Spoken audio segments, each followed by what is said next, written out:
Hi అండి, welcome to Shri నిత్య channel. ఈరోజు నేను ఎగ్ బిర్యానీ ఎలా చేసుకోవచ్చో చూపిస్తున్నాను. ఒకసారి మీరు ఇలా చేసుకోండి, ఎంతో టేస్టీగా ఉంటుంది, పొడి పొడిగా వస్తుంది. సింపుల్గా అయిపోయే మెథడ్లో చూపిస్తున్నాను. దానికోసం నేను ఒక బౌల్ తీసుకొని ఒక గ్లాస్ బాస్మతి రైస్ తీసుకోవాలి. వాటిని వాటర్ పోసి ఒక 2 సార్లు శుభ్రంగా కడుక్కోవాలి. తర్వాత మళ్ళా కొద్దిగా వాటర్ పోసుకొని ఒక ½ అన్ అవర్ వాటిని నాననివ్వాలి. నేను బిర్యానీ కోసం ఆనియన్స్, పుదీనా, కొత్తిమీర, కరివేపాకు, పచ్చిమిర్చి, టమాటా, ఇలా గరం మసాలాలన్నీ తీసుకోవాలి.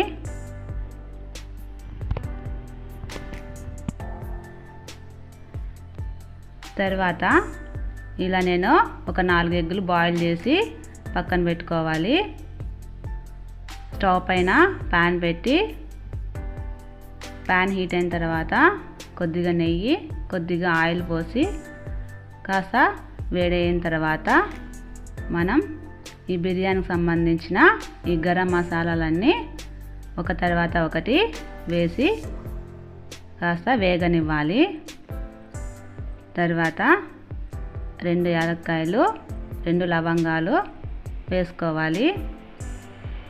మనం కట్ చేసుకున్న ఈ ఆనియన్ ముక్కలు వేసి కాస్త దూరగా వేయించాలి. అవి లైట్ బ్రౌన్ కలర్ వచ్చేదాకా వేగనివ్వాలి. తర్వాత కొద్దిగా అల్లం వెల్లుల్లి పేస్ట్ వేసి అది కూడా కాస్త పచ్చి వాసన పోయేదాకా వేగనివ్వాలి.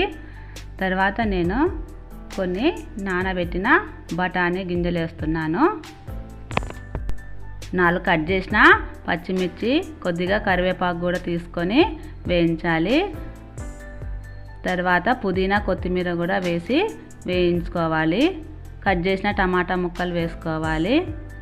ఇవన్నీ వేసిన తర్వాత ఒక చిటికెడు పసుపు, ఉప్పు వేసి అవి మగ్గనివ్వాలి.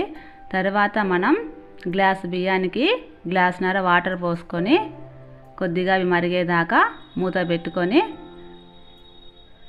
వేడయ్యేదాకా ఉండాలి. అంతలోపు మనం ఎగ్గులు ఫ్రై చేసుకోవాలి. స్టవ్ పైన కడాయి పెట్టుకొని ఆయిల్ పోసుకొని మనం ఉడికించుకున్న ఎగ్గులు అందులో వేసి కొద్దిగా పసుపు, ఉప్పు, కారం వేసి అవి లైట్ గోల్డెన్ కలర్ వచ్చేదాకా మనము ఫ్రై చేయాలి. తర్వాత మనం ఈ స్టవ్ పైన పెట్టిన ఈ నీళ్ళు ఆల్రెడీ మరుగుతున్నాయి. వీటిలో మనం ఇందాక నానబెట్టుకున్న ఈ బియ్యాన్ని నీళ్ళు వంపేసి ఆ బియ్యం మొత్తం ఇందులో వేయాలి. వేసి అది ఉడికేదాకా మనం మూత పెట్టుకోవాలి. తర్వాత దాంట్లో నేను ఈ బిర్యానీ మసాలా పౌడరు, ధనియాల పౌడరు, కాస్త కసూరి మెంతి వేస్తున్నాను. మూత పెట్టి మరి మగ్గనివ్వాలి దాన్ని.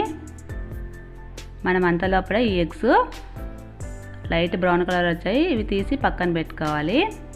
ఈ రైస్ ఇలా మగ్గిన తర్వాత మనం ఆ ఎగ్స్ దీంట్లో పెట్టుకోవాలి. దానిపైన కాస్త పుదీనా, 1 స్పూను నెయ్యి వేస్తున్నాను.